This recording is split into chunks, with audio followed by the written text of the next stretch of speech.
चलिए students, last video lecture में हमने क्वार्टाइल डेविएशन का कॉन्सेप्ट डिस्कस किया था एंड बेस्ड ऑन दैट एक प्रैक्टिकल प्रॉब्लम जो कि रॉ डेटा के बेस पर था वो हमने सॉल्व किया था। हो सकता है कि डिस्क्रीट और ग्रुप के डेटा के क्वेश्चन हो तो भी आप मैनेज कर पाओ, कोई प्रॉब्लम नहीं है। लेकिन मैं आपको ये वीडियो लेक्चर में थोड़ा वो उसके प्रॉब्लम भी डिस्कस कर लेता हूँ। Of course you are able to complete all this. देखते हैं एक डिस्क्रीट का और एक ग्रुप डेटा का, मतलब ये टॉपिक हम यहाँ पर खत्म कर सके।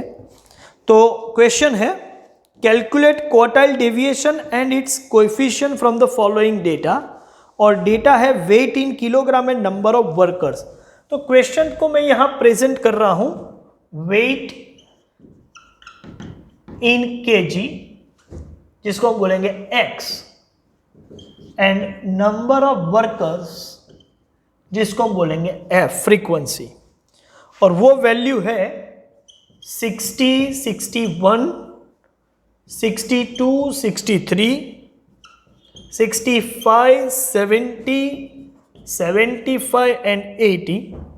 Frequencies are 1, 3, 5, 7, 10, 3, 1, 1. अब आपको मालूम है कि जब डिस्क्रीट डेटा हो तो फर्स्ट स्टेप है ऑब्जर्वेशन को आप अरेंज करो। वैसे भी ये तो अरेंज ही है इंक्रीजिंग ऑर्डर में, तो ये स्टेप तो हो गया। अलॉन्ग विद द फ्रीक्वेंसी लिख दो, लिख लिया। सेकेंड स्टेप है आप cumulative frequency less than type का निकालो, तो वो काम कर लेते हैं। 1, 1 + 3, 4, 4 + 5, 9, 9 + 7, 16 + 10, 26 + 3, 29 + 1, 30 + 1, 31।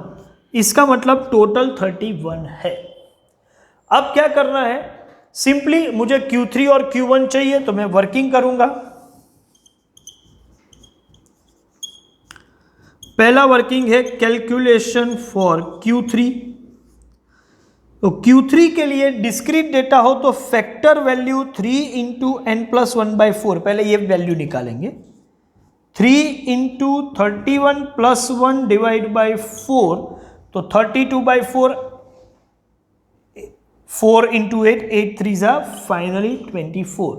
अब CF की कॉलम में आप चेक करो, 24 एग्जैक्ट नहीं है लेकिन उससे जस्ट ग्रेटर 26 है, तो उसके अगेंस्ट जो ऑब्जर्वेशन है वो 65 है।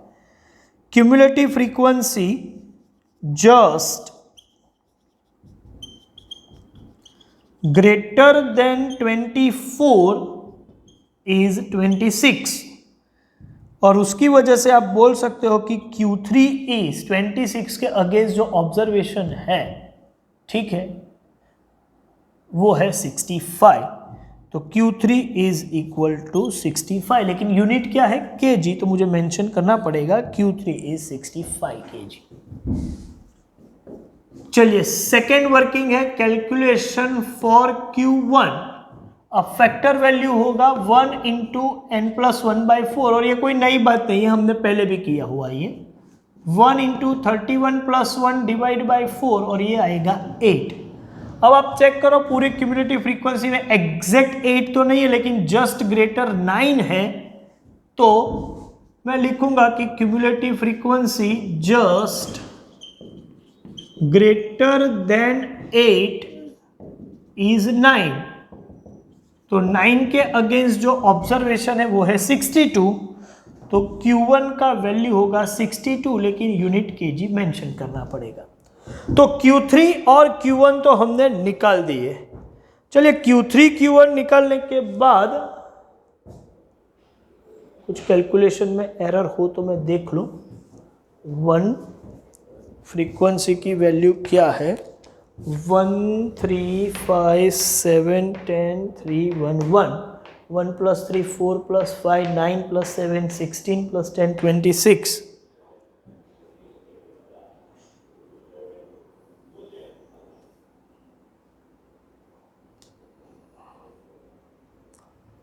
T75, हाँ, 1 2 3 4 5 6 7 8, 3 6 8, ओके। चलिए बराबर है। तो 62 Q1 62, तो देख लेते हैं कौन सा हुआ। ये है, कुछ वैल्यू में गड़बड़ी ना हो। ओके चलिए, तो 65 एंड 62। अब रिक्वायरमेंट पे आ जाते हैं। पहला रिक्वायरमेंट है क्वार्टाइल डेविएशन, जो कि आपको मालूम है Q3 minus Q1 divide by 2, that means 65 minus 62 divide by 2, तो ये होगा 3/2 मतलब 1.5, लेकिन केजी लिखना पड़ेगा आपको। और दूसरा है कोएफिशिएंट ऑफ क्वार्टाइल डेविएशन, जिसका मतलब है Q3 minus Q1 upon Q3 plus Q1, 65 minus 62, और ये होगा 65 प्लस 62। चलिए कैलकुलेटर पर इसका आंसर निकाल दीजिए, मैं भी चेक कर रहा हूँ। ये कुछ हो रहा है 0.023। ध्यान रखिएगा यहाँ यूनिट नहीं लिखना है क्योंकि ये रिलेटिव मेजर है। हाँ, ये यूनिट फ्री नहीं है, तो क्वेश्चन में यूनिट हो तो हमें मेंशन करना पड़ेगा। तो यहाँ पर एब्सोल्यूट मेजर में यूनिट लिखेंगे, रिलेटिव मेजर में यूनिट नहीं लिखेंगे। क्लियर? चलिए इसका स्क्रीनशॉट ले लीजिए, बाद में हम आगे बढ़ते हैं।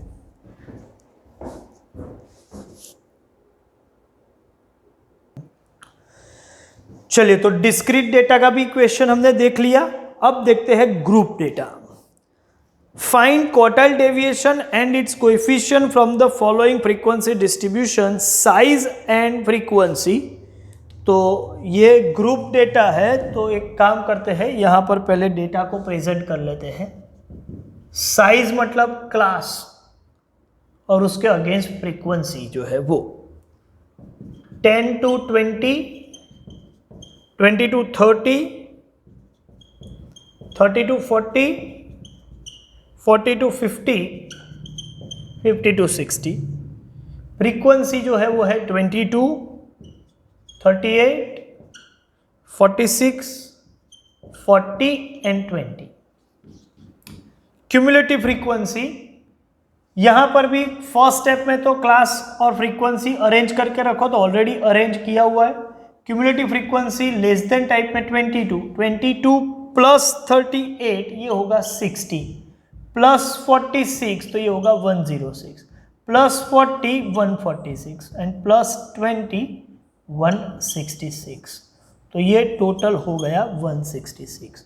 लेकिन मुझे क्या चाहिए? मुझे तो चाहिए Q3 एंड Q1। तो वर्किंग में पहले हम कैलकुलेट करेंगे Q3 और Q1 को। लेकिन ध्यान रखिए ये ग्रुप डेटा है, और ग्रुप डेटा में आपको मालूम है कि +1 नहीं करना है, तो फैक्टर वैल्यू 3 इंटू n+1/4 नहीं होगा, लेकिन 3 इंटू n/4 होगा। That means 3 into 166 divide by 4, और आप इसको कैलकुलेट करोगे तो वो आने वाला है 41.5। आप चेक करो, cumulative frequency just greater than 41.5 60। तो cumulative frequency just greater than 41.5 is 60। तो इसका मतलब Q3 क्लास जो है, क्योंकि 60 के अगेंस्ट कोई एक वैल्यू नहीं है, पूरा क्लास है, वो होगा 20 to 30। और अब Q3 का formula L plus 3n/4 minus CF upon F into C, और इसमें L की वैल्यू होगी 20, 3n/4 होगा 41.5।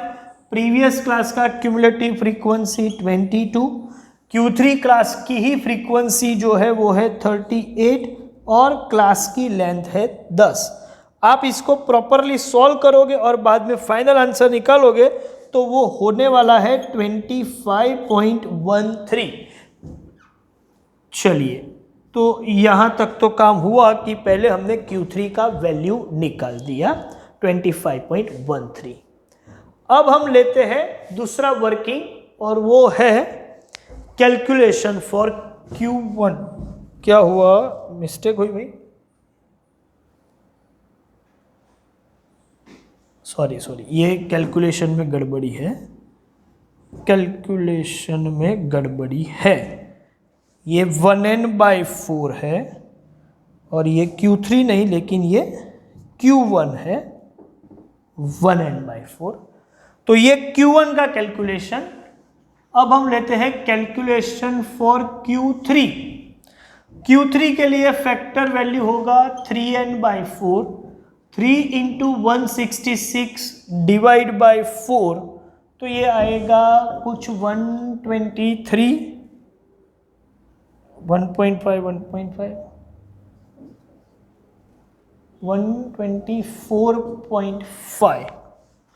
124.5। Cumulative frequency just greater than 124.5 से जस्ट ग्रेटर 146 है।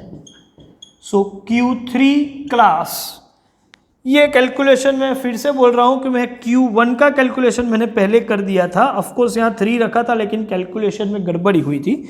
ये एक पूरा Q1 है। अब Q3 क्लास जो है वो है 40 to 50 और अब Q3 का formula L + 3n/4 - CF upon F into C, और जब आप इसको कैलकुलेट करोगे 40, 3n/4 है 124.5, प्रीसीडिंग क्लास का CF 106, frequency of that class is 40 और ये 10। कैलकुलेटर लेके इसको प्रॉपरली सॉल्व करें तो कुछ फिगर आ रहा है 44.63। तो ये 2 वर्किंग हो गए। अब सीधा रिक्वायरमेंट पे हम जा सकते हैं। रिक्वायरमेंट नंबर 1 है क्वार्टाइल डेविएशन, जो कि है Q3 - Q1/2 और वो वैल्यू है 44.63 - 25.13 डिवाइड बाई 2। चलिए इसको कैलकुलेट कर लीजिएगा कैलकुलेटर पर, और ये कुछ वैल्यू हो रहा है 9.75। और दूसरा है कोएफिशिएंट ऑफ क्वार्टाइल डेविएशन, जो कि Q3 - Q1 upon Q3 + Q1 means 44.63 - 25.13 upon 44.63 + 25.13, और इसको सॉल्व करते हैं तो आंसर आएगा 0.28। आप लोग वेरीफाई कर लीजिएगा। अल्टीमेटली काम क्या है? काम ये नहीं है कि आपको क्वार्टाइल डेविएशन कैसे निकालना है, वो तो आपको आता है। If you are perfectly able to do और you can say finding Q1 and Q3, आपको Q1 एंड Q3 निकालना आता है, if you are in perfect position to do, तो आप समझ के चलो कि ये तो कुछ नई चीज नहीं है, सिर्फ एक फॉर्मूला है। तो इसका ये मतलब है कि सेंट्रल टेंडेंसी का चैप्टर फंडामेंटल चैप्टर है, उसका हर टॉपिक आपको याद ही होना चाहिए, क्योंकि आगे जितने भी आप चैप्टर्स पढ़ोगे वो सभी में कहीं ना कहीं उसी चैप्टर के कैलकुलेशन का यूज होने वाला है। तो यहाँ देखो क्वार्टाइल को वो आगे कुछ और भी मेजर का यूज आप करोगे। चलिए इसका भी स्क्रीनशॉट ले लीजिए, और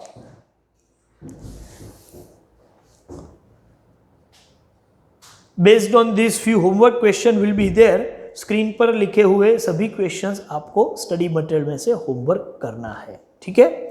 थैंक यू वेरी मच।